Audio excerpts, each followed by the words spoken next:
Well, welcome, Kourtney. Thank you for joining Hi, me. of course.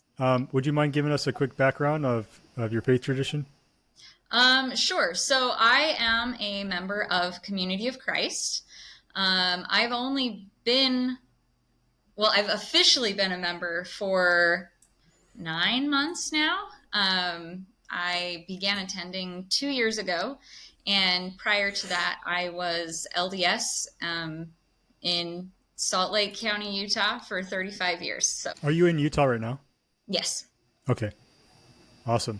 So, what drew you towards Community of Christ? I had always been interested in Community of Christ, and I knew that it had existed since I was a kid, right? And the opinion that I had of it all growing up was that it was just the LDS Church, but made progressive, right? And I always thought that it was the same, except for they ordained women and they allowed queer couples, and that was it.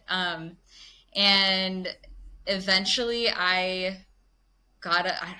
the opportunity came for me to visit, and the first time that I went there, it really, I describe it as, I felt like I was walking into like a family reunion. I didn't know these people, had no idea who anyone was. But it just felt like I was, walking into a living room filled with cousins and aunts and uncles, and they all just welcomed me, and it just felt like I was home. And so I kept going back every now and then decided that was where I really belonged and where I felt like that was where I should be. So Awesome. So, can you tell me a little bit about the Community of Christ? So, I'm not entirely familiar with it. The extent of my knowledge is that upon Joseph Smith's death, there was a fraction of various groups. Of course, some were prior to that, prior to his martyrdom. But the Community of Christ was once the RLDS. yeah, it up until 2000, the year 2000, it was called the Reorganized Church of Jesus Christ of Latter-day Saints, which is a ridiculously long name. And there were discussions for like over a decade of, we really need to change this name. This is a ridiculous name.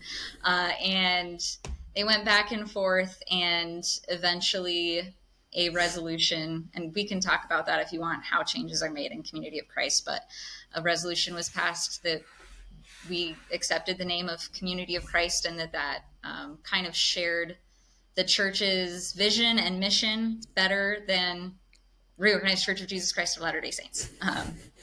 But did you want me to go into the history a little bit?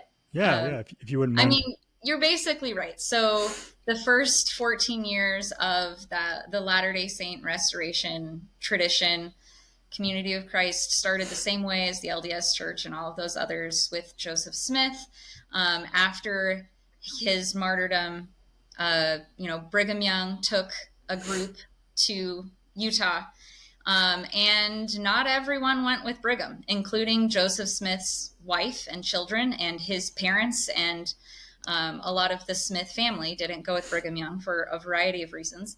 And there was a point in the church's history with Brigham Young where Brigham Young insisted that everyone needed to be rebaptized, and those that were in the Midwest didn't get rebaptized, and so they were essentially viewed as apostates or being removed from the church. And so a bunch of the people in the Midwest kind of started forming their own group of the leftovers, convinced Joseph Smith's son, Joseph Smith III, to take the reins and be in charge, and called themselves the Reorganized Church of Jesus Christ of Latter-day Saints. That was in 1860, I believe. And that would make sense because his son would have had to have been old enough, I would assume. Yeah, yeah. Joseph III was really young when Joseph Smith died, and I think so he was probably around 10, right? 10 to yeah, 12, around that yeah, age. something like early teens. So um, they had to wait until he was old enough, and I mean, the early history of that is so interesting because some people considered themselves to still be LDS until that Brigham Young have to be rebaptized thing. Other people considered themselves to be more independent and had been pushing for a new church to be made for a while. So there's not like one narrative to tell. It was just really messy. And then eventually they kind of organized and got all of these random leftover people together to start a new church. Well, awesome. So kind of going down the lines of kind of, because you talked a little bit about authority a little bit. Mm-hmm. So let's kind of talk about that then. So how does the church, the community of Christ, how do they recognize authority? Authority in the modern church is very different from the LDS way of doing things, and also different from how they used to do things. So for the first uh, almost century and a half, the community of Christ, or the RLDS Church, the president of the church had to be a direct descendant of Joseph Smith. And so we have Joseph Smith III, and then his sons, and then his grandsons, and then eventually there was a point where they said, we aren't going to have Smith descendants forever. And so Grant McMurray was called to be the next, and he was the first non-Smith descendant in the 90s, I believe. And so since then, new prophet presidents have been called in different ways. It wasn't necessarily a succession. They were appointed by the previous president, or the upcoming Stacey Cram was more appointed by the 12 apostles than by the sitting president. So it's just kind of been a different way every time. Awesome. So if I'm hearing you correctly, then you have a prophet Mm-hmm. who's also a president, and then you have a Mm-hmm. quorum of the 12. Mm-hmm. Yeah, and so the organization is very similar. We usually call the president of the church president or prophet president. It's really rare for someone to say the prophet. And then there's a first presidency. So the prophet president has 2 counselors, and then there's 12 apostles and a quorum of the 70. And there's still a presiding patriarch and things like that the LDS Church has gotten rid of over the years. Mm-hmm. Community of Christ still has those. So. Okay, interesting. And so, kind of going along those lines, because you kind of piqued my curiosity, the priesthood. So, what's that structure look like in the community of Christ? The priesthood structure is very, very similar, where you have the Aaronic priesthood and the Melchizedek priesthood and priests and deacons and teachers and all of that. But the way that it functions is very different. So in the LDS Church, it's like a boy turns 12, he's ordained a deacon, and it just kind of progresses by virtue of your age and gender. And you, in the LDS Church, you go up the deacon, teacher, priest, elder, and in Community of Christ, it does not operate like that. It is very rare for someone to be ordained before they are an adult. And there's not this attitude of kind of going up the rungs of a ladder. Each office is a separate thing, and then you are kind of called based on your spiritual gifts. So if you are a person who is more inclined to hospitality, then you would be called as a deacon. If you are someone who is more inclined to preaching, then you might be called as an elder.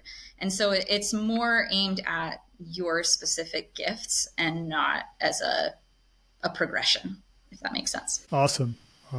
And have they opened up the priesthood to females in the community of Christ? So how does that look as far as like? So that happened in 1984, and it was something that had been discussed for a couple decades at that point. And when it happened, that's kind of it operated in the same way, right? Where women were being called to not to start at deacon and build up to being elders, but called to what offices seemed to fit their natural gifts and personalities and abilities. And it took, Community of Christ also requires training for priesthood offices. You have to go to seminary courses for whatever office you're being called to. And so when women were like given the ability to be ordained, it took a while because calls had to come. And you're intended to discern your call as well. So it's not like you get called in and, hey, I want you to be a priest, and then you're supposed to say okay on the spot.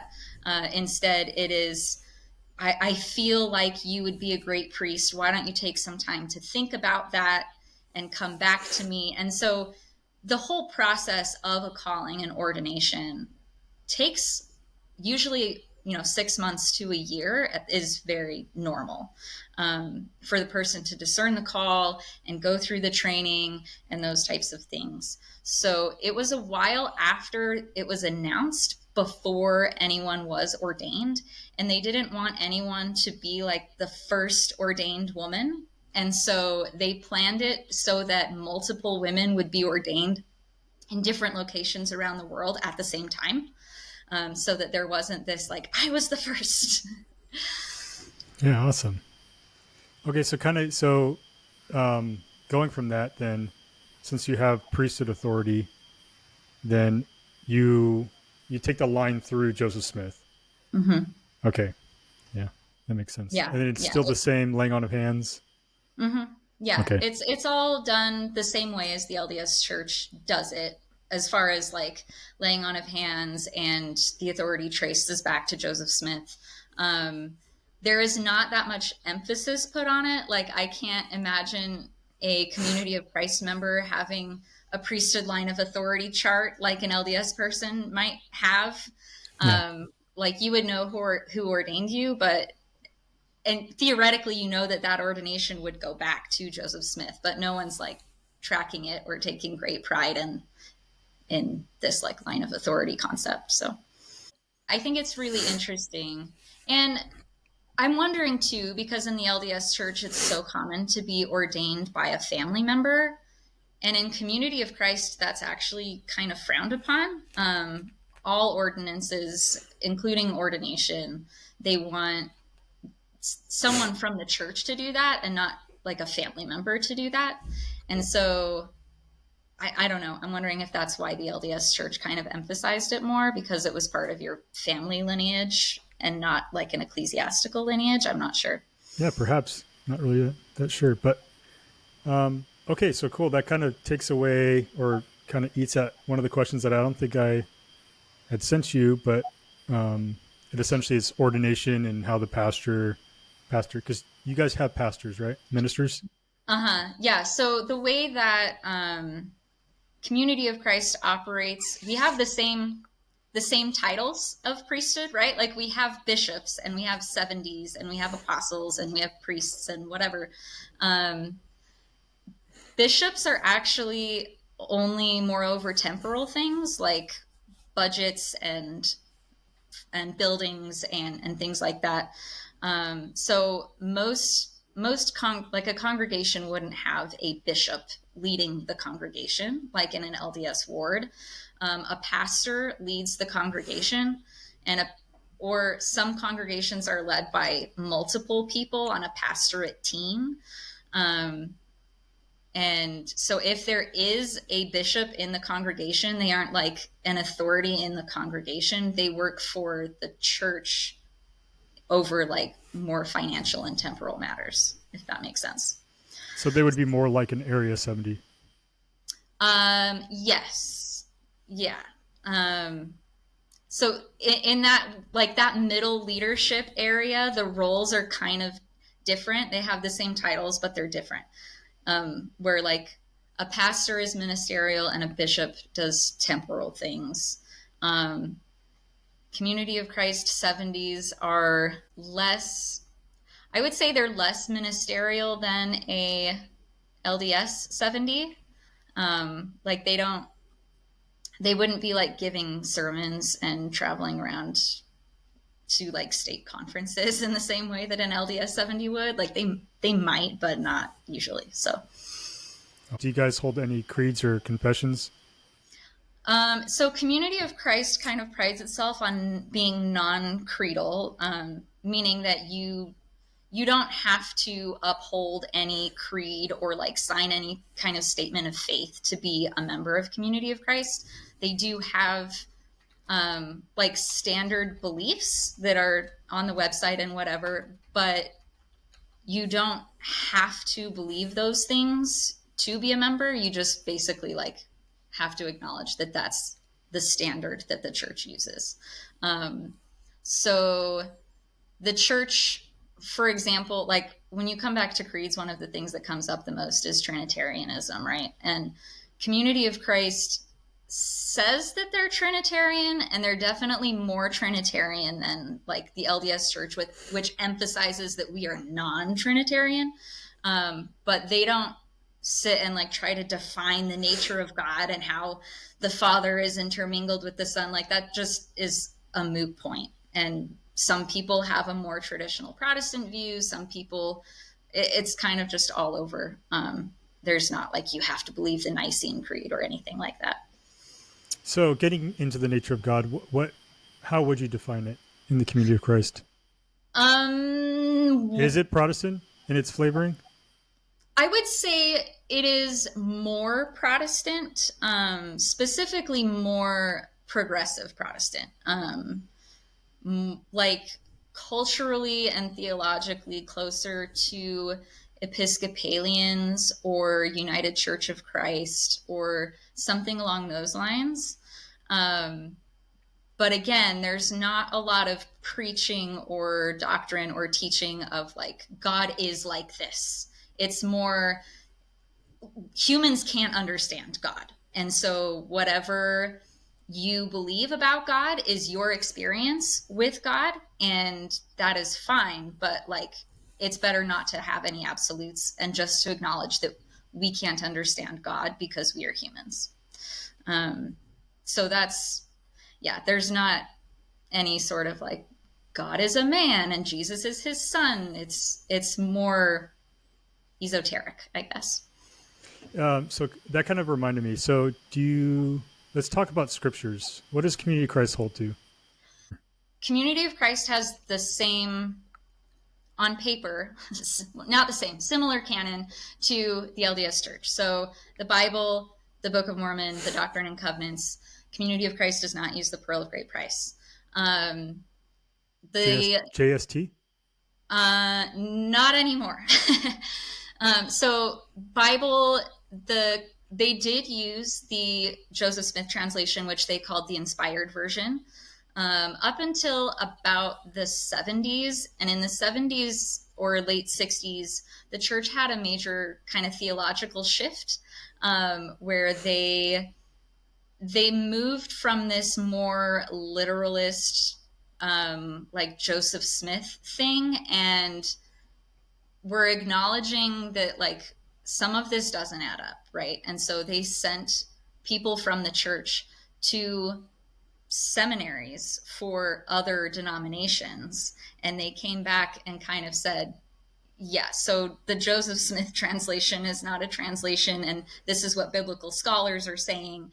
And so at that point, the church started using the NRSV instead of the King James or the Joseph Smith translation, which they called the inspired version again.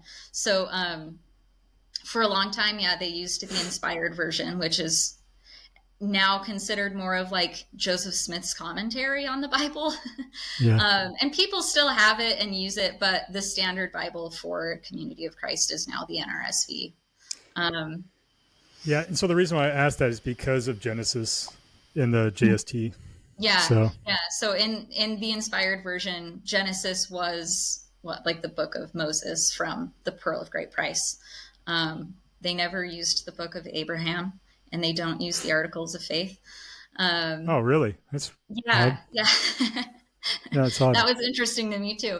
But yeah, so can you kind of explain to me, because it sounds like what separates the Community of Christ apart from a Protestant tradition or maybe even a non-denominational tradition is the fact that you guys use the Book of Mormon. Yeah. So what sets and Joseph Smith? Yeah. What sets them apart or us apart from typical Protestantism is these restoration concepts, right? The fact that there is a prophet that leads the church through revelation, which Community of Christ uses different words. I'm trying to like translate this to LDS speak, right? Oh, you can just use Christian terms. Yeah. I'm So fairly familiar with them.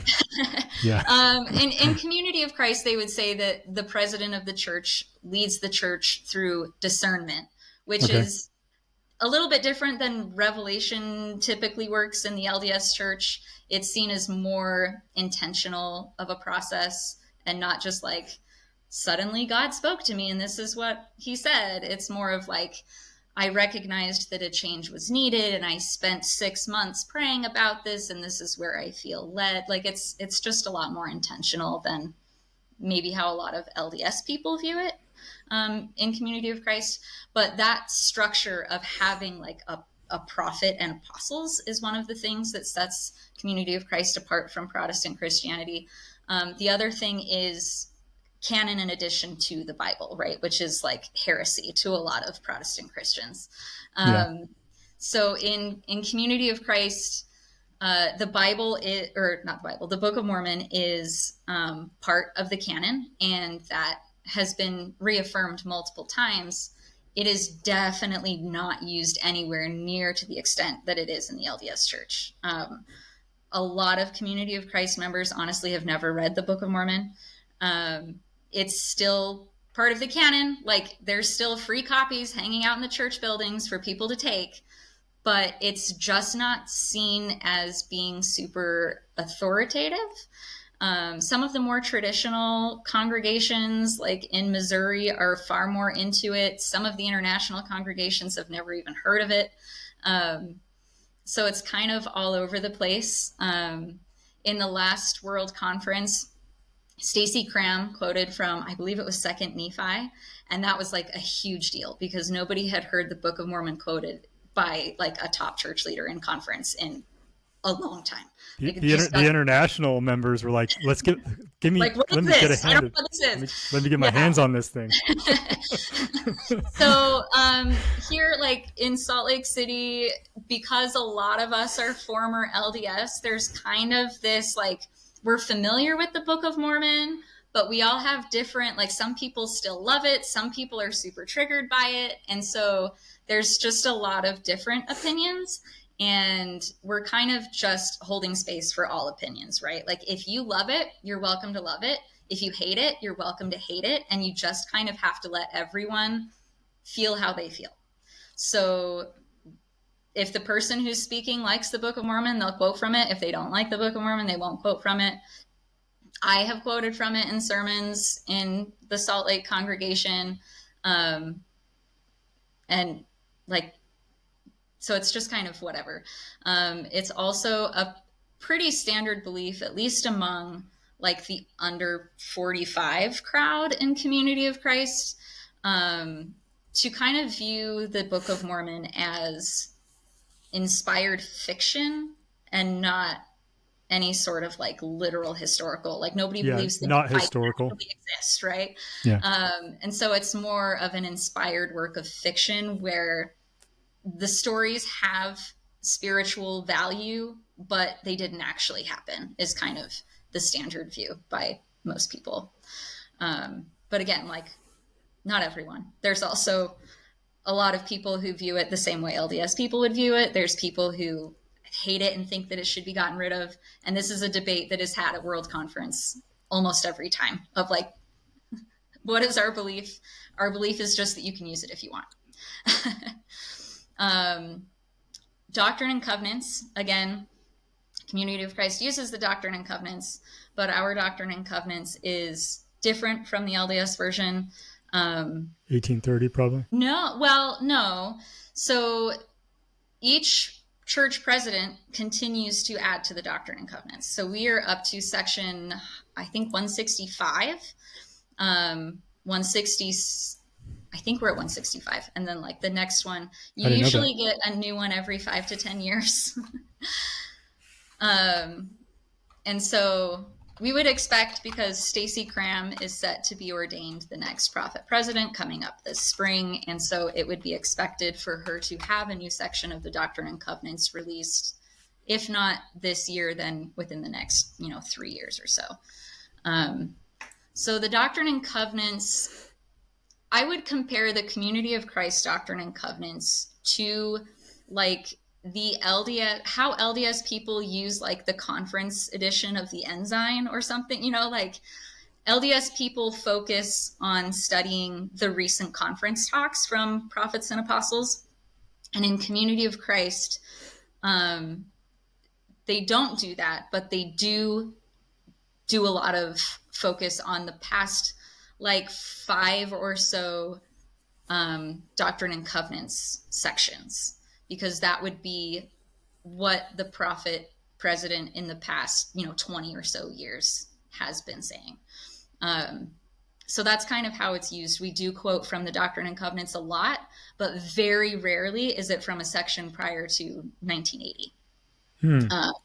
Okay. Just they're kind of viewed as revelations that are in a time and place. So like something that the church president said in 1956 probably doesn't apply in 2025. And that doesn't mean that there's not value in it or that you don't read it, but we just focus a lot more on the recent things. And I mean, similar in the LDS Church. Could you pull from a conference talk in 1956? Absolutely, but you're probably going to be looking at the past 20 years, right? Mm-hmm. Yeah. So, yeah. And so you talked about discernment versus revelation. In the LDS Church, we have those same terms. Is the Doctrine and Covenants revelation, or is it just like the conference talk? It is revelation. So how do I explain this? So there's public revelation. Most Protestants will believe that public revelation ceased with the death of the last apostle. Is that like kind of what the Community of Christ believes as well, or is it they still receive like public revelation from God to his people? It's still viewed as public revelation, like from God to the people. It's just interpreted, and maybe this, you might consider this private revelation. I don't think it is.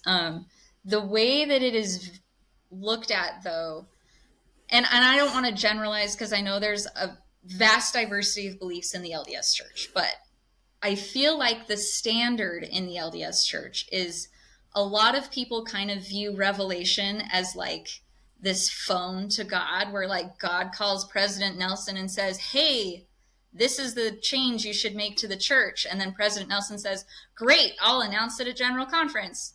And in Community of Christ, they don't view it in this like direct, immediate, instantaneous kind of way that a lot of LDS people do. It is much more deliberate.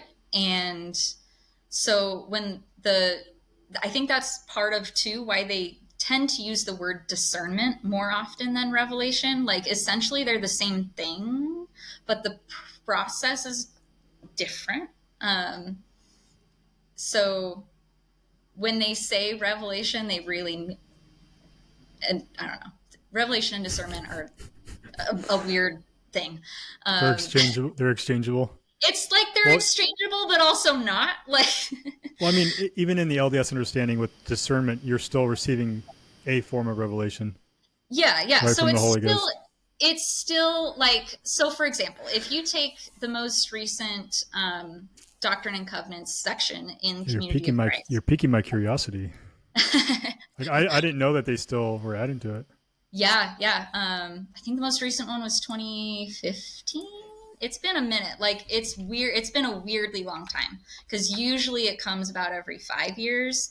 And Steve Veazey, I mean, it was COVID, so, but, so usually what happens is the the church will be in need of direction, or it will just have been a long time since there was direction, and the church president will intentionally have a period of discernment. So this happened with women's ordination, where the church was fighting over women's ordination for a long time, and the church president said, this is going to tear the church apart. I've got to do something about it.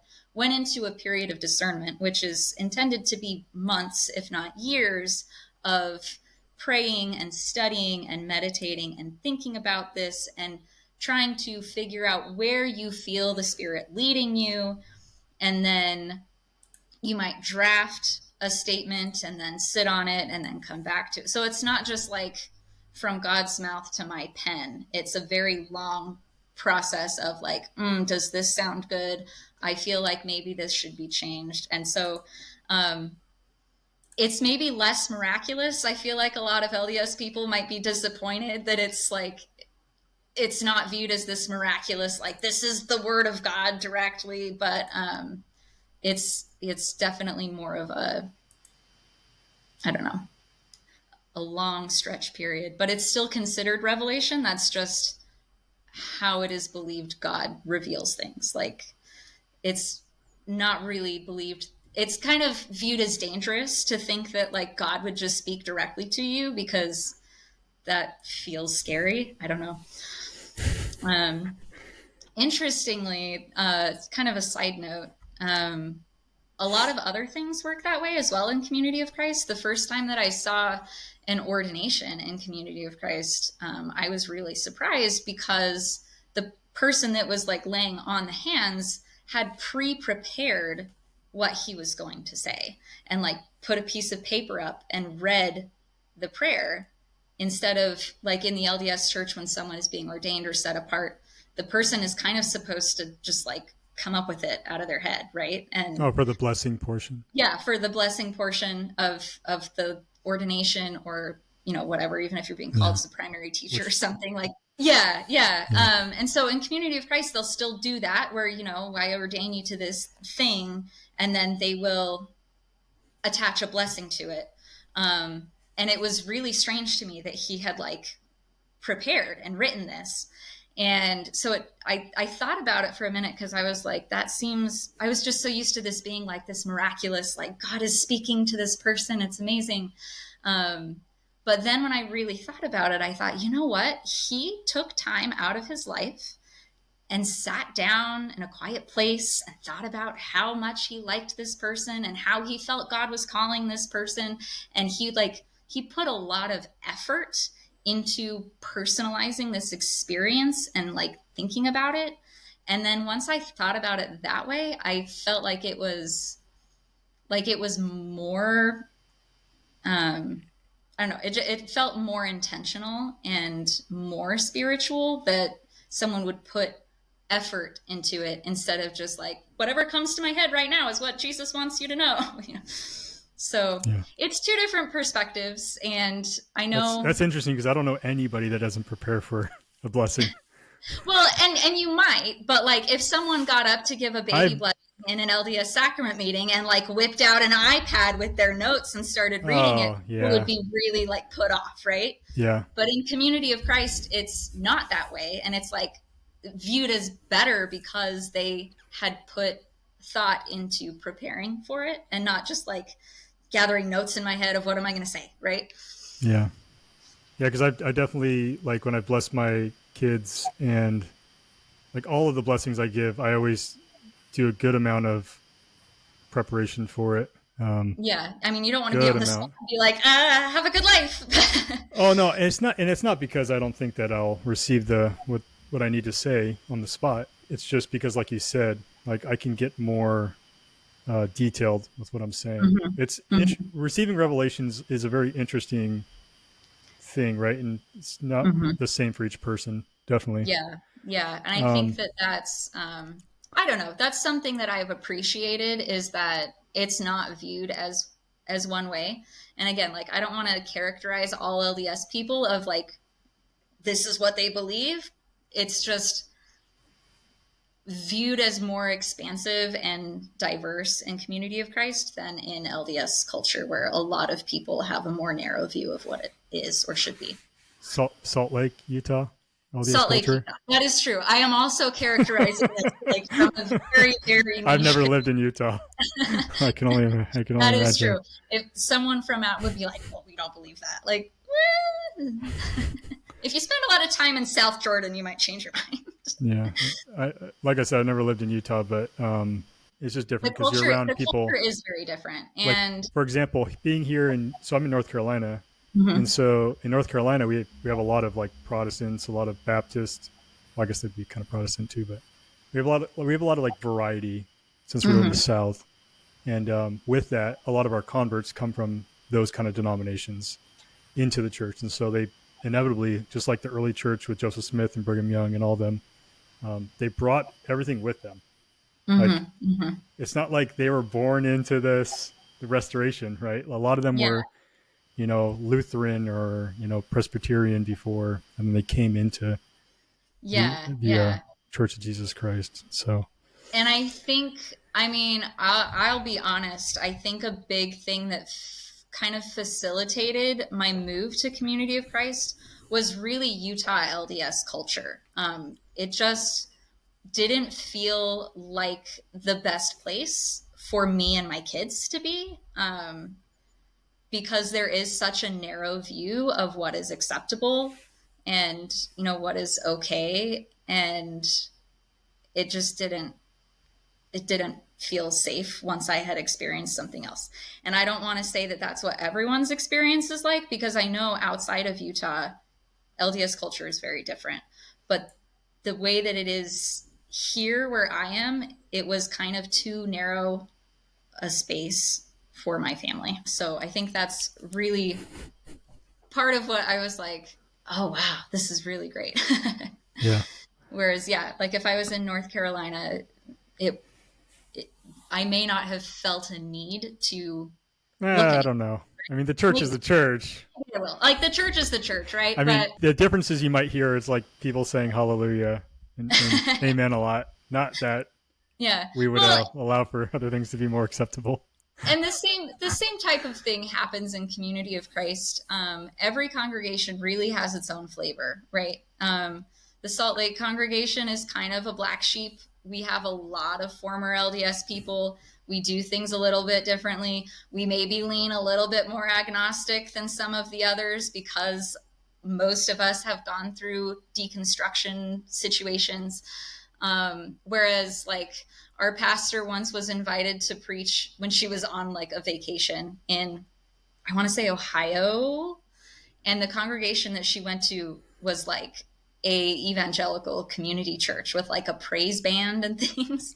And she found out that congregation had absorbed an evangelical church whose pastor quit and they had nowhere else to go. And so the church was half lifelong Community of Christ members and half like evangelical Baptists. And so they just combined their cultures and that was perfectly fine. So now it's a mix. That makes me curious because it's almost, so why not just go Protestant for you? For me specifically, like Lutheran or something.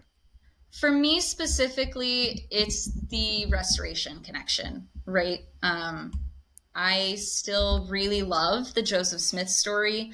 I still really love the Book of Mormon. I still really love the idea of continuing revelation. And I love being part of a group of people where if I want to give a sermon about Nephi or Alma, like I can, right? I could not do that in an Episcopalian church. Even though like I personally am one of those people who believes that the Book of Mormon is inspired fiction. I don't believe that there were really Lamanites or anything like that. But I still find a lot of personal meaning in those stories. And I mean, my family heritage is very rooted in the Restoration. My first ancestor was baptized on April 6th, 1830, like very much rooted in that. And I couldn't bear to just leave the Restoration entirely, because that was so much a part of who I am, I guess. So like no shade on Protestants. I love the United Church of Christ. I love the Episcopalian Church. They're fantastic. But I just, for me, I needed to be in a place that would honor my restoration heritage and kind of let me be this like weird kind of heretic Mormon person. That's interesting. Yeah, because the reason why I asked that is strictly because of the nature of God, honestly. Like, I can't really fathom the idea that you can believe that Joseph Smith had his first vision account, but then not believe that, like, God the Father and his Son are two separate beings, especially since Joseph Smith revealed that himself. Yeah. So, And like I said, like everyone can kind of have their own perspective in Community of Christ. So like my personal perspective is not going to be the perspective of anyone else. I But mean, but it's like that everywhere you go, though, technically. yeah, So, I yeah, mean, like, even in the LDS Church, you can hold your own perspective. It's just yeah. the church And has the church has a has standard, and I've said this to people too. Like I also held this belief at least for 5 to 10 years in the LDS Church, and that was fine. But I could not be as like open and vocal about it, right? Like I couldn't go into primary and be like, well, I don't actually believe this, but like you have to teach, there's like a doctrine that you have to teach and perpetuate. And in Community of Christ, if we were having a lesson on like the nature of God, it would be, this is what I believe. What do you believe? And it just becomes a discussion of sharing experiences and not like, this is how God is, right? hmm. So, like for me personally, I believe that God can manifest in any way that would make sense to the person that they are being manifested to, right? So, the fact that God appears as a man and Joseph and Jesus next to him to Joseph Smith, that can happen, but that doesn't mean that God and Jesus are always like that, if that makes sense. It's if I mean, someone, personally, it doesn't, because what Joseph Smith said. Like, if I'm yeah, talking to a Protestant, then I can understand like theophanies and Christophanies, and like mm-hmm. maybe he's just appearing in this form. But like with Joseph Smith, it was pretty cut and dry that and yeah, he like had a I he has a think that physical body. Joseph Smith thought that, right? But Yeah, I don't feel like that means everyone has to feel that, if that makes sense. Like Joseph interesting. Smith really believed that he saw an embodied God the Father and an embodied resurrected Jesus Christ in a grove of trees. And that's fine. But I don't think that that means that God is always that way for every person. Um, that's how he was for Joseph Smith. And that's fine. And again, like that's heretical to a lot of LDS people and to a lot of Protestant Christians. I And mean, that's kind you can take. I mean, it's not really though, because I mean, like I can understand where you're coming from. You're saying essentially that perhaps he was just that's just how that's what he saw and that's what of, he experienced. The only pushback I would give you, because you wouldn't be in the camp of Protestants, because you're no. affirming that Joseph Smith is an actual prophet, Oh, yeah, and absolutely. so it makes me wonder. And then also with Community of Christ, kind of that tie-in, if they're prophets, like could Moses have not actually experienced like seeing God, like seeing the face of God, right? Like, or yeah, it's interesting because once you kind of get down that path of, well, there's nothing that can actually be proven, then I agree. Like you kind of are kind of agnostic in some sense. Yeah, You can kind of get to the point of agnosticism yeah, where it's like you believe in a divine entity, but you're not really sure who he is. hmm, And that kind of actually does make me wonder, because one of the big things about Joseph Smith was knowing God.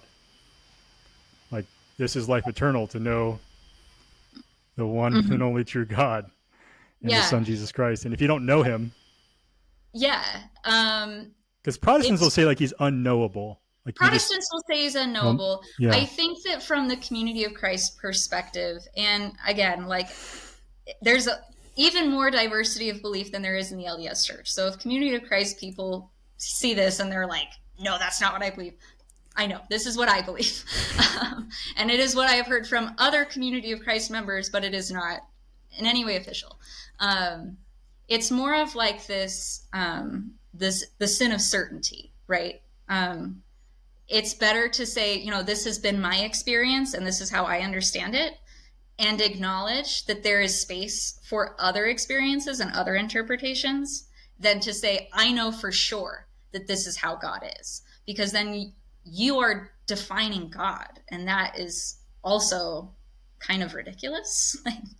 A human should not be telling God what God is, right? So that I see it as I should never be sure of anything, because that lacks humility, I guess. And that doesn't mean that I don't know God, but it means that I only know my experiences of God, and my experiences may be different from someone else's, and that doesn't mean that someone else's experiences aren't real because they're different from my own. So That's interesting. yeah. It's really interesting. How do you think that affects like the growth of Community of Christ? It's Because it's essentially a non-denominational. It's in that essentially sense. yeah. It kind of falls into like non-creedal progressive Christianity. So depending on what congregation you're in and kind of their like culture and flavor, it might be kind of like a progressive, like United Methodist Church, all the way branching to like a Unitarian church, right? Like there's some congregations that are a lot more agnostic in the way that they work. Salt Lake is one of those where a lot of us are kind of more agnostic and deconstructionist.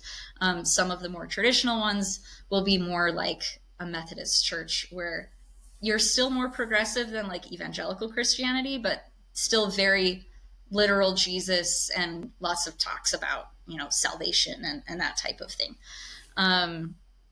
So growth is an interesting question, and that's something that it's a real concern in Community of Christ, right? Because it's no secret, like the congregation or the denomination is aging, right? Like more than half of Community of Christ members are older than 60, and they just kind of failed to retain a lot of the Gen X and millennial and younger people.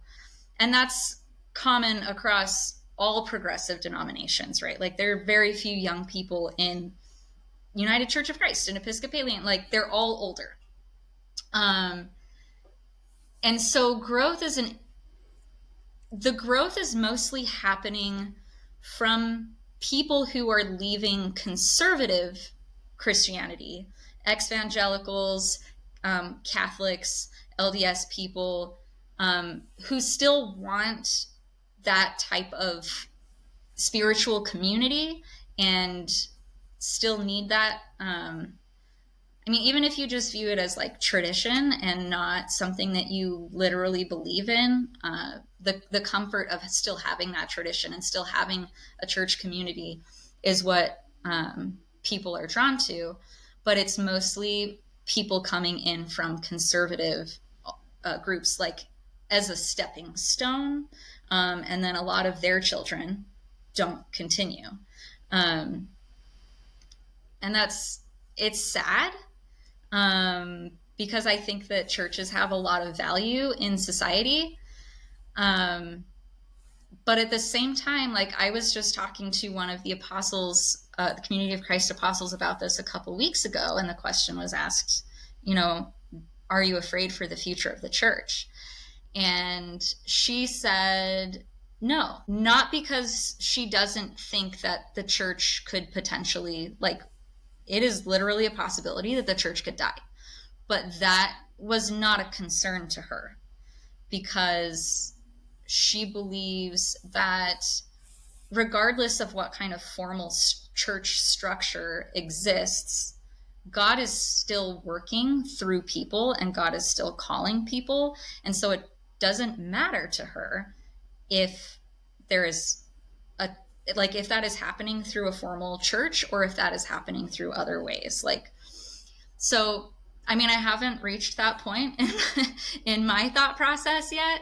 I don't believe that there is one true church. Like, I don't think, oh, no, the church can't be true because it's shrinking, or, I don't. I think that there is a church for each person, and like, Community of Christ is a great place for me, and it might not be for you, and that's fine. Like, we all go to the church that fits our personality and our beliefs and our needs, and that's the true church for you. Like, I don't think that there's one true church. Um, but I do think that society needs churches. And so to see so many churches shrinking is a concern for me. And I haven't reached the point where I like trust that God will still lead people and people will still like organize to help each other without churches. And I hope that that would be the case, but I don't have that kind of faith right now. Yeah, awesome. Okay, so kind of getting into, because when you were talking, I was thinking about, especially the last thing you said, where you mentioned there not being one true church. It makes me wonder. So the baptism, is your Mm-hmm. guys' baptism? If I was to go to your congregation today, coming from LDS, would I need to be baptized? So the current policy, and again, like, this is up for debate. I think it's coming up again this year. I know it was up last time, which was 2 years ago. The current policy is that if you were baptized in a Christian denomination after the age of 8, you do not have to be rebaptized. Your existing baptism will be accepted. You only have to be confirmed. So it's kind of viewed as like baptism makes you a Christian and confirmation makes you a member of this specific denomination. So if you Hmm. have already been baptized and you were over the age of accountability, which Community of Christ still believes in, um, then you would only have to be confirmed. Now, if you were converting from Episcopalianism or Catholicism and you had an infant baptism, then yes, you would have to be rebaptized. That happened to one of my friends who converted. He grew up Catholic, and so he had to be rebaptized. In the Salt Lake congregation, where most people are coming from an LDS background, there is a mix. Like, you can choose to be rebaptized, but you don't have to. And so some people have chosen to be rebaptized because it feels like a renewal of a new life, and other people want to honor their LDS connection and retain their LDS baptism and just be confirmed a new member of the church. So it's kind That's of a personal decision. that's really interesting because as a member of the LDS Church, I don't even view those two things like that. Like Yeah. baptism as an ordinance, I take that more to be the covenant that you're making. Mhm. Like, that's when you make the covenant, and then the confirmation is when you're actually receiving something, the gift of the Holy Ghost, not just becoming Mhm. a member on the rolls, which obviously Yeah. that's a portion of it as well. But that's Yeah. interesting. Yeah. And I don't know, that's kind of how I break it down to explain it to LDS people. Like, it's viewed as like, So well, if you that's very Protestant in the way, Mhm. like, so Yeah. Yeah. it makes me wonder, is the community of Christ just like a century behind on like Protestantism? Because that's how it sounds like you're explaining things are going. In some ways, And I don't mean that in but a negative way. I'm just no, curious because I don't view it that way either. I think in some ways, theologically, yes.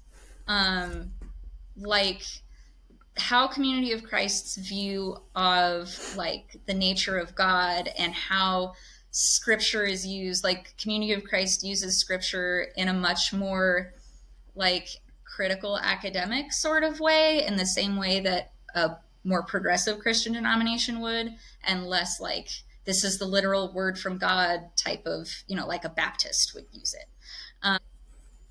So yes, like, the theology of Community of Christ is kind of evolving on that Protestant trajectory, but like maybe 50 to 100 years behind. But they still like are very particular about holding on to what they view as like the core roots of Joseph Smith's restoration, right? Like, they're not going to get rid of having a prophet and apostles. They fight all the time about the Book of Mormon, and every time they say, no, you don't have to believe it, but this is a core part of our history. Like we have to hold on to it. Yeah, So and that's why I'm asking, because earlier you mentioned for your ordination, there's like a seminary almost that's required of mhm, sorts, and it makes me mhm. wonder because if you guys don't have a seminary, which I'm assuming you don't. We do. So Community of Christ Seminary, I would put it as in between LDS seminary and like a normal Protestant seminary, where like Protestants will go to seminary to get their bachelor's and master's degree to be a pastor, right? And LDS people go to seminary because they're in high school and you go at 6 a.m. before school and you go for 4 years and that's seminary. Well, they have BYU has I think they have an MDiv of some sort, and it's for the chaplain corps to Yes, produce yes. chaplains. They do, and yeah. So in the LDS Church, the only time that you would go to like more of an official seminary would be Or to to be be a a professor, yeah, or to or be a to be a professor of some sort. professor. You wouldn't in the LDS Church. You wouldn't like go to seminary to be a bishop, or like Yeah, you don't yeah. you don't send deacons to 9 months of deacon training. Like they're just ordained because they're 12-year-old boys, right? Um, Whereas in Community of Christ, uh, they have, and I wouldn't call them difficult. Like maybe early college or late high school level, like they're accessible to an average adult learner.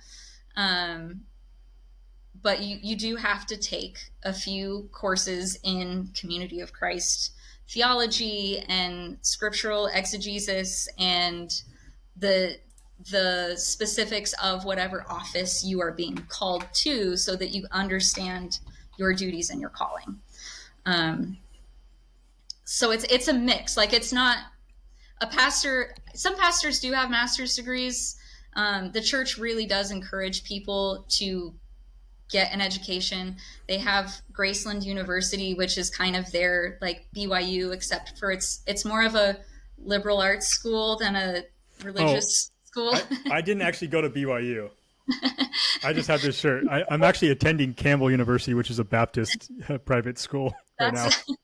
That's that's fun. So, yeah. Yeah. So Community of Christ has a university, Graceland University.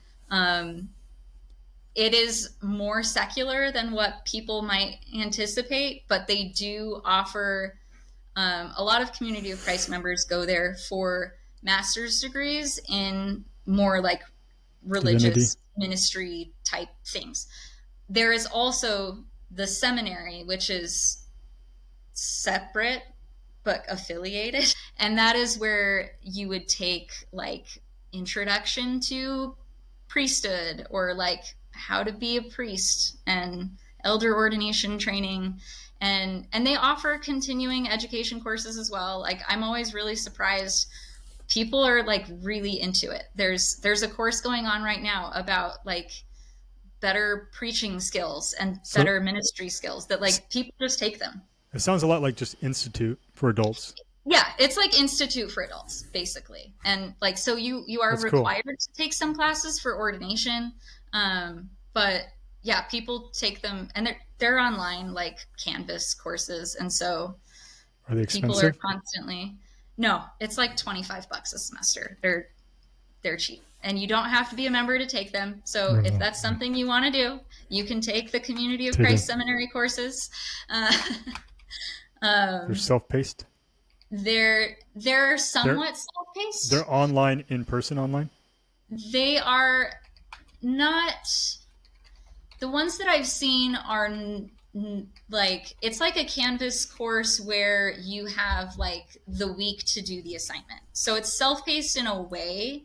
And some of them will have like, well, you have to attend this Zoom lecture or this like live chat thing, but not, I don't know. It's halfway self-paced. Awesome. Yeah, I have to check that out. That's awesome. Yeah. Okay, so but baptism is still by immersion. Baptism is still by immersion. You There's still some a thing that's said. There's still like it's basically the same prayer like from the Book of Mormon and the early sections of the Doctrine and Covenants. So it's still it's kind of jarring coming from an LDS To see somebody background else doing it. to see, like, you don't have to wear white. Some people want to wear white, some people do not, right? Yeah. So, and in Salt Lake, it's pretty unique because, again, like a lot of us coming from an LDS background, some people want it to be white because they're like, oh, that's how it is. And other Yeah. people were like really triggered by this all white idea. And so they will wear something else that's meaningful to them. I saw one person that was baptized wearing butterfly wings and like was a cocoon during the baptism and then unfurled afterward. Like they want to add some symbolism and some personality to the baptism, and that's acceptable. That's fine. Community of Christ has a temple. Yes. Okay. Used as a temple? Not in the LDS way. Okay. So if you look at you guys were still around during Kirtland though. yes, and owned the Kirtland Temple up until a year ago. Interesting. So yeah, Community of Christ, and Community of Christ was a lot of Community of Christ people connect more with the Kirtland era than with the Nauvoo era. A lot of people kind of feel like Nauvoo got kind of off the rails. Things went a little crazy, and they connect more to this Kirtland idea. I can't explain that because coming from an LDS background, I love Nauvoo. But that's a common Community of Christ kind of like, they love the Kirtland era, and then Nauvoo is like, things got weird. We're not doing that. So coming from LDS, because you have kind of a unique perspective, especially like growing up in it. Mm-hmm. How did you reconcile the fact that they don't do temple ordinances? Because that would have been established prior to Joseph Smith being martyred. So how do you how do you understand that, given like your background in the LDS Church? That was huge for me, like huge. What kept me in the LDS Church for as long as I was there, because like theologically and like socially, I was a progressive LDS person, and I knew that my personal beliefs aligned more with Community of Christ, right? Like I thought that women should be ordained. I thought that same-sex couples should be married. So I knew that I aligned more with Community of Christ theology, but I also knew that Community of Christ did not have temple ordinances, and that was not okay with me for a long time. What actually happened was I was teaching gospel doctrine in my LDS ward, and I was studying, I think his name's DeVry Anderson, Development of LDS Temple Worship. So it's like an LDS book about the history of the development of the temple. And I was teaching gospel doctrine. I taught like the Doctrine and Covenants year and the Old Testament year, while I was like doing this personal study as well, because I wanted to know, like, how did we get the temple? Like, the temple is so central and so important, and I loved it and thought it was beautiful. And I was like, but where did it come from? Like, there's no section in the Doctrine and Covenants that is like, and here's the endowment ceremony, you know? Yeah. And so as I was doing that, and kind of like digging into the roots, using Joseph Smith Papers websites, like, again, I was like only using LDS sources doing this, and simultaneously teaching the Old Testament gospel doctrine class, where there's so much focus on like, beware of idols and not worshiping idols. And it started really getting to me that the church was focusing so much on the temple and getting people to the temple, and like, your temple covenants are the most important thing. And this juxtaposition of like, I cannot find the beginning of the temple, and the Old Testament, beware of idols and only worship God, like, switched something in my brain to where I no longer felt like God insists that everyone is endowed and sealed to go to the celestial kingdom. I realized I don't believe that God would do that. Does that does that mean that I like hate the temple? No. Like, I think that the LDS temple ordinances are really beautiful. I love this idea of connecting to ancestors and connecting all of humanity together. Like, that is so meaningful to me, and I wish the Community of Christ had something like that. But it started really bothering me that it was like an insistence that, like, you have to do this type of attitude, and that this is the most important thing. So then it was just no longer a deal breaker for me, I guess I would say. So it wasn't that I was like, this is crap, throw it out. But it was just like, this isn't a deal breaker, and maybe I should see if I fit better somewhere else. So Community of Christ's temple, they did own Kirtland for a long time. And that was a very, there's a lot of angst about selling the Kirtland Temple to the LDS Church. Like, this upcoming World Conference, there were a ton of resolutions submitted that were basically just yelling at church leaders saying, you can't do that. Like, it's against Community of Christ church policies about how things are supposed to be operated, because you're supposed to have common consent and get the approval of the church body before making big decisions. So people have a lot of angst about that. And best people to sell it to, though. Yes, like, the only real buyer. I mean, honestly, who else? And we just flipped it right around, and we made it free. Like, the tours are roughly the same as they were before. It's still open. But who are you going to sell it to? Nobody else really appreciates it. So and we're gonna upkeep it too. You know that the LDS Church has the money to take care of it. Yes. You know that they care deeply about it. Yes. And none of the other restoration branches have the money or the manpower to maintain the building. Yeah. So the only possible buyer was the LDS Church, right?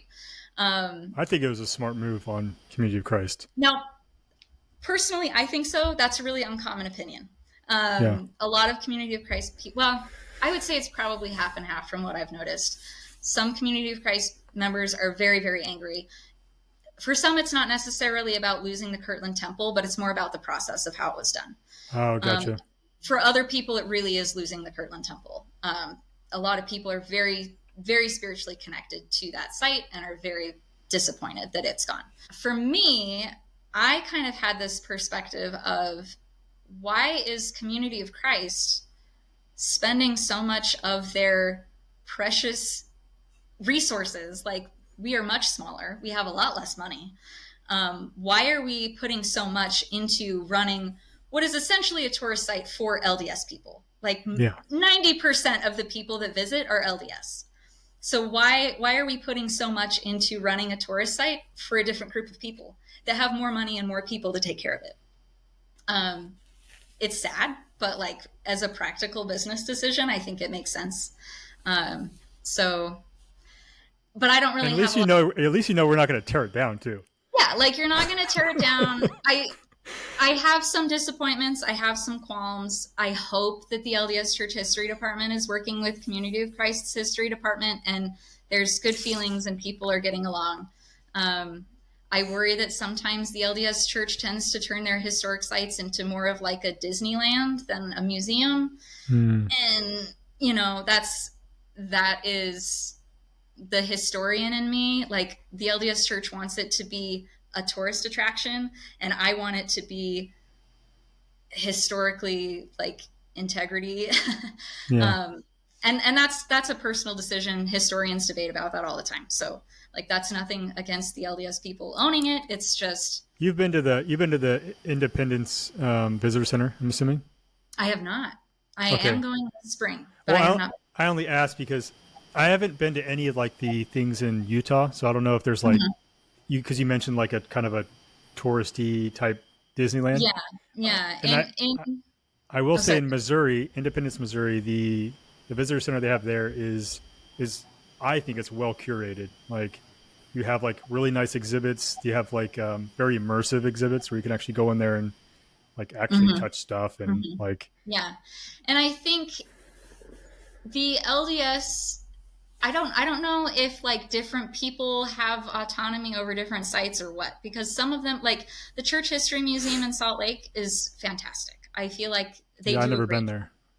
there. Some of the other smaller sites, like Joseph Smith's home in St. George, it's kind of like, In St. George, Utah?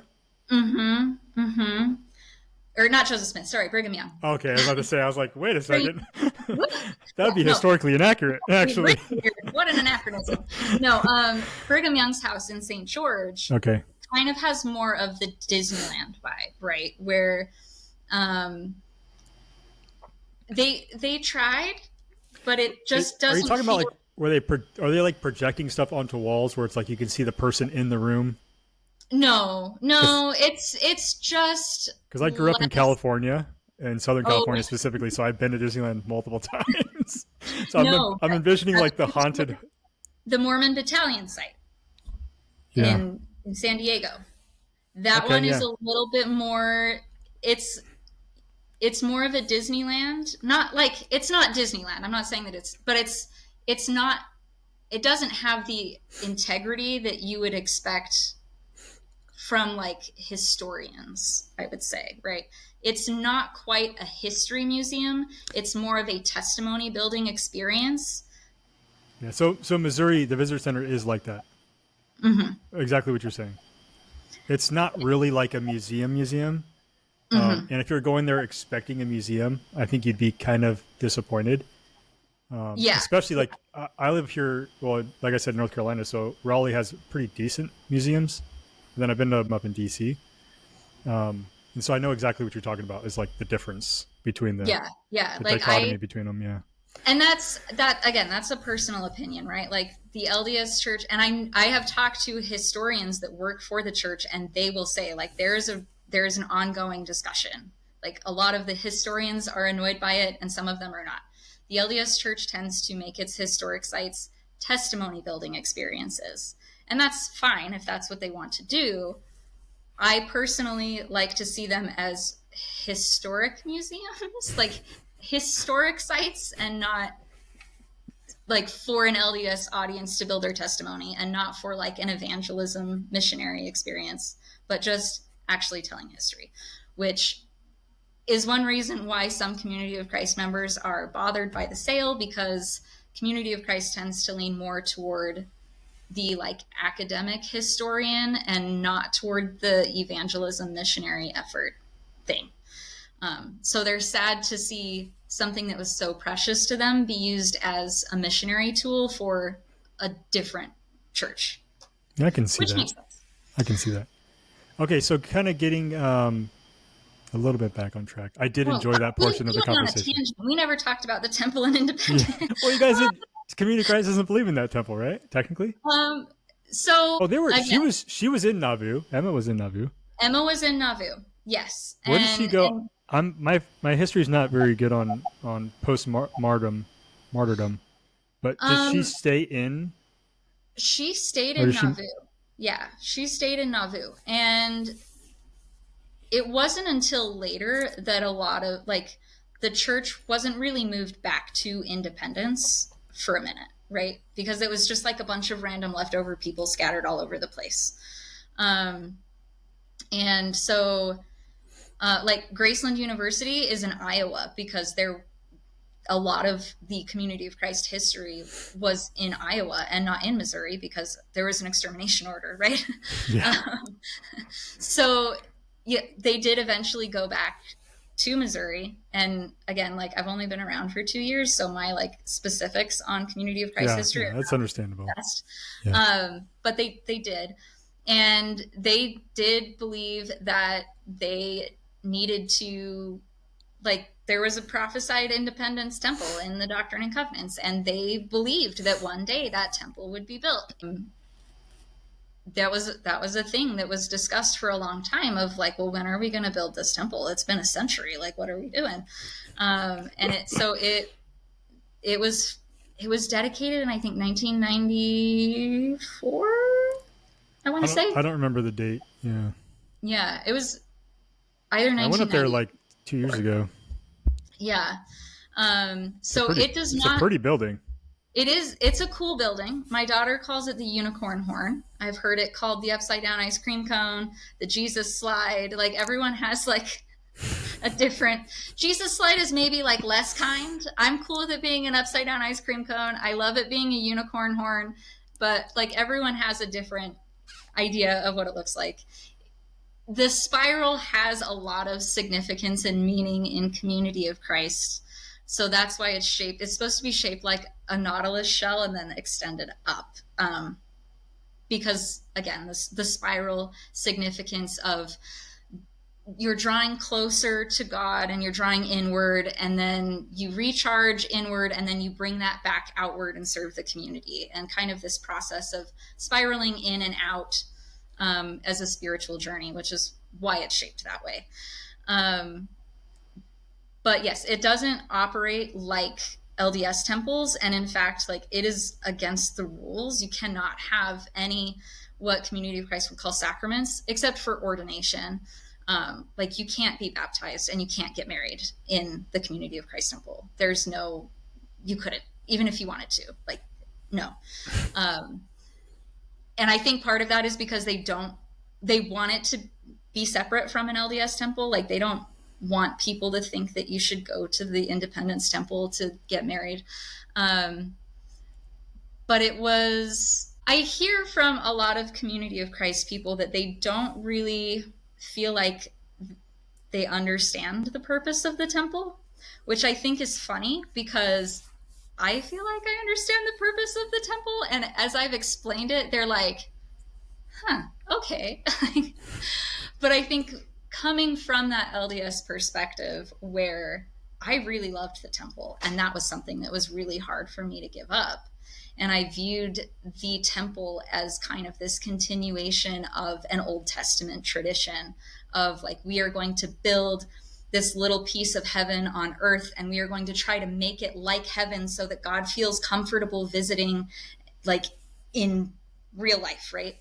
That was kind of the Old Testament concept with like the Holy of Holies. And if we make it look like heaven, then God will visit us. And so I feel like that is what the temple is supposed to be. And maybe Community of Christ just hasn't done a great job of articulating that. They kind of, I don't want to say they lost the plot, but I think that they kind of lost the plot of temples and all of the like, well, why aren't we building the temple? And then they built it and they were like, but why, what was it for? So no, there's no ordinances done in it, but it is viewed as, it's supposed to be a place that is a connection between heaven and earth, right? Like it is where it is a place set apart on the earth to connect with the divine. That doesn't mean it's the only place you can do that. Hey, are you adopting that language from our faith tradition? Yes. Yeah, I know. And you were so, trying to go around it, but then you just ended up just using the words that you would have normally used to explain the temple. Yeah, well, and I think it's the same way. That's the same purpose. So in the temple, it has the same uses that you see in the Doctrine and Covenants before the temples are built. That like original plan for the Plat of Zion in Independence, there was supposed to be like 6 temples or something, and one was for education and one was for preaching, and like they all had different purposes. One was like administration and one was like a printing house. I don't even remember all of them. But the Community of Christ temple is kind of intended to have those same purposes all in one building. So like the apostles and the 70s and the first presidency have their offices in the temple. And they don't all live in Independence. Like some of them live in Africa and Asia, like they live wherever they're from, but they have an office in the temple in Independence. And so you have that administrative aspect. And there's the, big meeting space to hold meetings, and they will have like the ordination of the new apostles, and the new president of the church will happen there during World Conference. So, and it's used like last weekend, it was used for a like folk concert. Like it's a public venue as well where people come together for it's really for any event that would be spiritually uplifting. So they're not going to have like a heavy metal concert, but they will have classical music or folk music or acoustic type music. Have you been to General Conference? Yes, What's that like? Because I've never been. it's big, very, Is it very cool? Is it really like cool? it is cool. It is the most well organized you can imagine, like 20,000 people being. Well, because you never like I've only watched it on TV, and so I've never Mhm. like actually because you see like the Bonneville broadcast or whatever, Mhm. and like you don't see like you see people like exiting the building, but how does that like all like it's because I didn't know till recently that like when you go to General Conference, you're really only going for like one session, Yes. So so yeah, you people get the only opportunity to like actually go to a session. yeah. So yeah, LDS conference, it's very different from Community of Christ conference. Community of Christ conference is 8 days long. Oh, okay, cool. And it's Is it like a it's continuous 8 days? yeah, but it's like every 3 years. Anyway, we can talk about the differences in conference too. We could be here all night. Oh yeah, Um, that's fair. Okay, so possibly getting off of temples and into sacraments. So do you guys take the sacrament? Or do you guys call it yes, something different? How is that? we call it communion. Like so Yeah. in Okay. Community of Christ, what the LDS Church calls ordinances, Hmm. Community of Christ calls sacraments. Like Catholicism. Yes. So we use the Catholic terms of like baptism is a sacrament Yeah. and blessing babies is a sacrament. And communion is a sacrament, not the sacrament. Um, yeah, and they don't use the word ordinances. So Okay. Cool. and it's the same. We do have a like slightly modernized word prayer, and they're published in like the front or back. They're published in the hymnal, like that's in the pews. So whoever's saying the blessing can kind of pick if they want to do the original one that Joseph Smith used, or if they want to do the kind of updated version. I've seen both. Um, Community of Christ only does it the first week of the month instead of every week. And they don't do it every week because they feel like that makes it less special. Like repeating it so often makes it just part of a routine and kind of ignored. And so if it's done less often, then it's more special. I don't know. That's the thought process. Same significance. Same significance, although they do, not all congregations do this. I believe the statement is like from the denomination. We read it usually when we do communion, where it says like, this is our interpretation of communion, and other people from other faith traditions have other interpretations, and whatever interpretation you have, you are welcome to hold. And it's an open communion. So if you're not a member of Community of Christ, like if you are Episcopalian or Catholic or Baptist or whatever you believe about communion, you are welcome to keep that thought in your head while you take our communion and consider it the same as what you would have at your church. So that's kind of, yeah, it's a little more, I don't know, theologically open. Again, like everything in Community of Christ is pretty theologically open. So we do kneel with the people praying. So I really like it because it's kind of like a Catholic mass where you like get to kneel down. It's kind of funny and surprising to people when they visit and they're like, oh, we're kneeling now. Like, but yeah, so the whole congregation kneels while the prayer is said. And the people passing the elements, pass it directly to you. You don't pass it down the like pew to each other. The person who is passing it offers it to each person individually. There's reasons for that. Some people like it, some people don't. I don't really have a preference either way. So, but that's sometimes surprising when LDS people visit because they'll go to like take the tray and it's like, no, we don't do it that way. There's a little wrestle with the tray.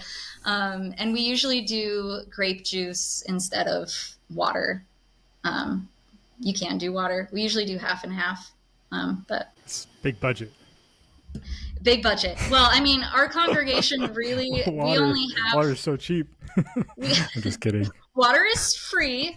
Grape juice is like $4, but we usually only have like 30 to 50 people in attendance. So that $4 lasts us 2 months at least. That's not bad though. Yeah. Yeah. You're probably used to like really big wards in Salt Lake. Like how big were your wards in Sacramento?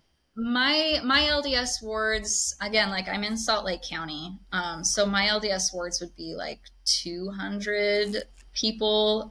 The ward that I grew up in was massive. We had 200 youth alone in the ward that I grew up in. Like, and the church has made rules about like you can't have wards that big anymore, but they used to be like 500 people.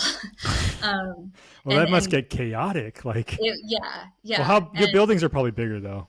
The buildings, yeah, like if you imagine, even at like a stake center out of state would be about the same size, but your sacrament meeting is all the way back to the back of the overflow, right? Like the whole cultural hall is filled with chairs.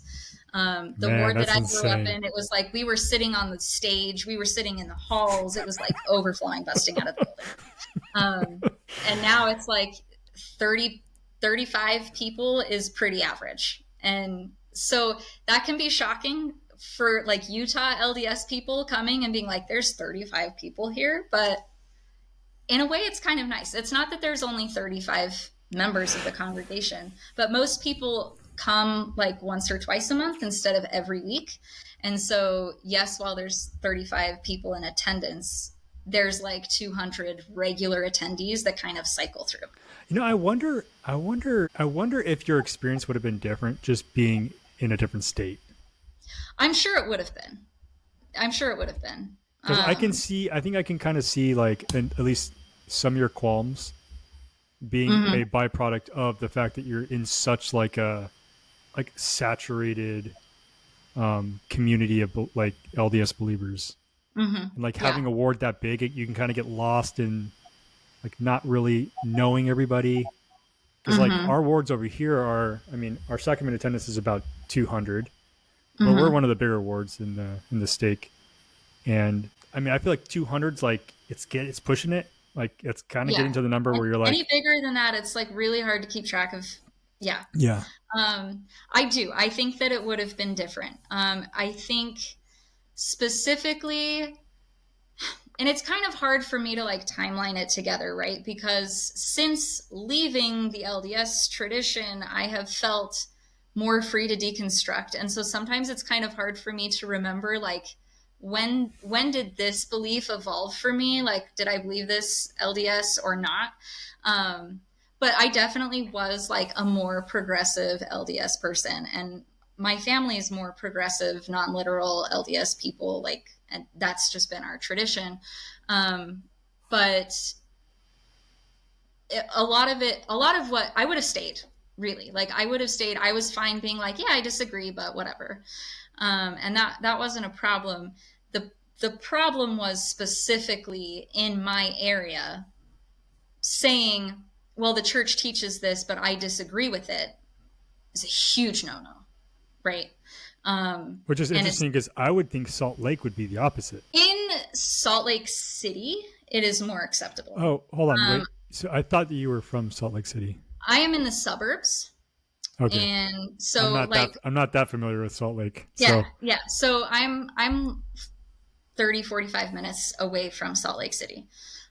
So in the suburbs, it's more conservative. And I'm not going to say like it's super conservative. Like there's plenty of progressive people, and most of the LDS people, like even the like LDS people on my street, fantastic people. I don't know that they are like, most of them are not like, oh, well, gays should never get married. Like they're flying pride flags too. They have queer family members. They are not like homophobic or, but the culture is so much more of like, you have to stay in line and everyone's watching you because that's like all your neighbors. And it was fine before COVID. There was a lot, like I knew a lot of people that were like, yeah, I disagree with this thing and this thing about the church, but it's, this is my neighbors and this is my culture. And I think that the church does great things in the world. And so I'm still here. After COVID, none of those people came back. And so again, like as I was teaching these gospel doctrine classes and kind of doing my own personal study, and I would say things in gospel doctrine of like, well, traditionally the church has taught this, but academic Bible, biblical studies people disagree, and they think that it was actually this way. People were not okay, because it was only the more conservative people that were still regularly attending the ward. And so again, like if I had been in New York City, where a lot of people are more progressive, or if I had been in Northern California, I would probably still be in the LDS Church, right? And I do still have membership in the LDS Church. I didn't like storm out in a fit of rage. I still have a lot of respect for the church, and that it's just culturally the ward and stake that I live in no longer felt like it was a good place for me or my kids, right? So I don't fault anyone who is LDS. Like, great. Good for you. I'm glad you're happy. Fantastic. Keep it up. But it was just when I had visited Community of Christ, it was like, oh, this is definitely better for me. It is closer aligned to what I believe. I am more free to express my beliefs here, and I can still hold on to any of the things from my LDS life that I still love and appreciate. So yeah, but yeah, I totally agree. And I admit that if I had been somewhere else, my life would have been different. Like I probably wouldn't have gone to Community of Christ. So Perhaps. Well, I mean, that's that's actually a high likelihood because they're not as common. That's true. I mean, maybe if I was in the Midwest or like Michigan, there are places where there's a lot of Community of Christ churches, and there's places where there are not very many. So like North Carolina, I'd probably be LDS because there's not a lot of Community of Christ churches there. But if I was in Michigan, maybe I would be Community of Christ still, because there's a heavy Community of Christ presence in Michigan, and their like area is very progressive and diverse, and I'm really drawn to that. So it might have just depended on where I lived. Perhaps. Yeah, perhaps. Well, that's all I have. The last question I usually ask people is purpose of life. Oh, the purpose of life. Not a huge question. So for me personally, I think the purpose of life is just to leave the earth better than you found it. I want my life to be a net positive, and that's it. I don't think that there's any specific thing that must be done, or that I have to do, or that I have to find. I don't need to find the true nature of God. I don't need to find the one true church. I just need to leave the earth better than I found it. And that includes, I need to leave society and humanity better than I found it. I need to leave nature better than I found it. Like the whole thing is just, when I go, I need my impact to have been a positive one. Awesome. Well, thank you, Kourtney, for coming on. I really appreciate it. Of course.